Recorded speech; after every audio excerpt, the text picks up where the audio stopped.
Heavy Allison, and this is Crazy Felix, and you're watching Polymer Clay by Deck.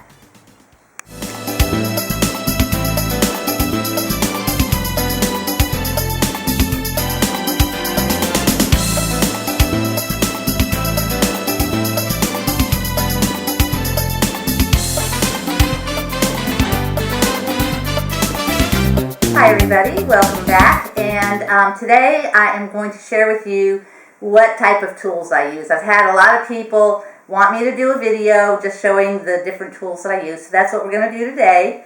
And I've got a lot of them laid out here. My most important tool, of course, is this little booger here. He keeps me smiling and distracts me a lot, which I really appreciate during my daily workload. But anyway, these are my favorite tools that I use the most. This is just a wooden thing that I don't know the name for it, but I use this a lot when I need to use my finger and I can't quite get my finger in a tight place. I can get this in there and push, and this I use every day. I have a double-ended needle tool. I use this every day. My X-Acto knife, paintbrush for the chalk. And this is somebody told me what this is. I call it a corn dog stick, and somebody told me, and I have no idea. I can't remember what the name of it is.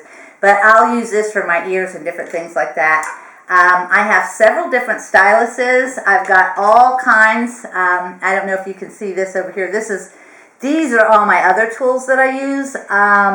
Not as often, but I have all kinds of styluses and wooden tools and needle nose pliers and cutters. This is one of my, this has become a favorite tool lately. This is a blending tool, and this is really, really good if you are using Sculpey, because Sculpey is kind of soft, and if you don't blend all of your seams, it'll tend to fall apart, and I've been using this a lot lately, and I did use this a lot with my puppy pals, making fur and some of those other things like that. I also use a straight edge an awful lot. The straight edge, I guess it's just because I'm such a perfectionist that if I'm going to make a bow or anything that has any kind of straight edges, I always use this, and I even measure my pieces so that if I'm doing five ornaments that are alike, I will measure each piece and make sure that they are all the exact same measurement. So I'm just picky that way. I use this rolling pin. It's a marble rolling pin. You can get it at a gourmet kitchen shop. It's nice and heavy and cold and does not stick to the clay. I use this every single day as well. These are two different types of food processors. I bought this one thinking that it would save me a lot of time and headache because I could just do a little bit in here. And I can do a little bit in here, but it takes a lot longer. And I don't always want to pull this big one out. But this big one is what really does the trick. And I haven't had to use it that often lately because Staler has put so much oil in the clay that I no longer need to process it as often as I did. And then I use this every day too. This is a pasta maker, and it has different settings.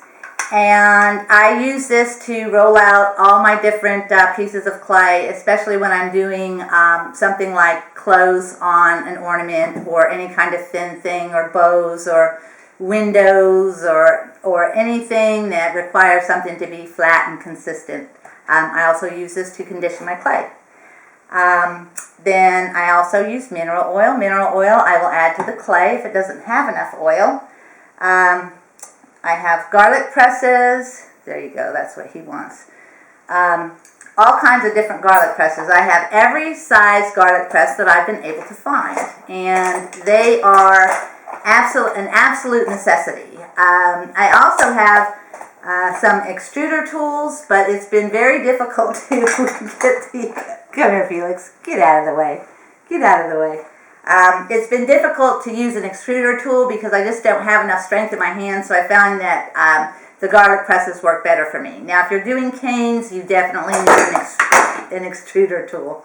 I also have these different scrapbooking tools that come in handy, and lots of clay. I also have a brayer that comes in handy for doing small pieces. I think you all saw me use this in my blanket tutorial. And I've covered most of the tools. Now I think we'll go and I will show you my clay cabinet. Okay, so now we're looking at my clay cabinet. On this shelf here are a lot of my different glitter glues and some of the things I use for effects. Then we go down to this shelf, and this shelf has more glitter glue and nail polish and things like that that I use along with Primo. And then down here on the next shelf I've got a lot of different colors of my Fimo Soft. And then going down here I've got the, these are just the little 2-ounce blocks. I've got a lot of those 2-ounce blocks. I really don't like using 2-ounce blocks because they're a pain. You have to open so many of them. And then here is regular Fimo and Fimo Soft White. So there you have my clay cabinet. And this is my Sculpey drawer. I don't use much Sculpey, but I do have quite a bit of it. Then there's the cookie cutters. And I bet I probably have the world's largest cookie cutter collection. I've got this drawer here. And then every one of these drawers here is filled with cookie cutters. And I use them for different things. So that's the cookie cutters. I also have, now that we're back, I also have some daily tools that I use. This is chalk, all different colors. I use that. In this little basket are things that I use every single day. These are pens that I will use for like white polka dots. These are black pens I use for personalizing. I have my, this is actually eyeshadow that I use for blush on cheeks. I have different size eyes, hooks, super glue, wire, cutters that I use a lot, like the star. And I use this as a consistency tool for myself for bodies. What else is in here? Scissors, and that about covers it. So, until next time, I'm Deb with Polymer Clay by Deb. This is Crazy Felix. If you have any questions at all, please leave them in the comment box, and I will do everything in my power to answer all of your questions. Please visit us on Facebook. That's where we will list our next big giveaway. So all the links that you need are right down underneath the video. So we'll see you later. Bye now.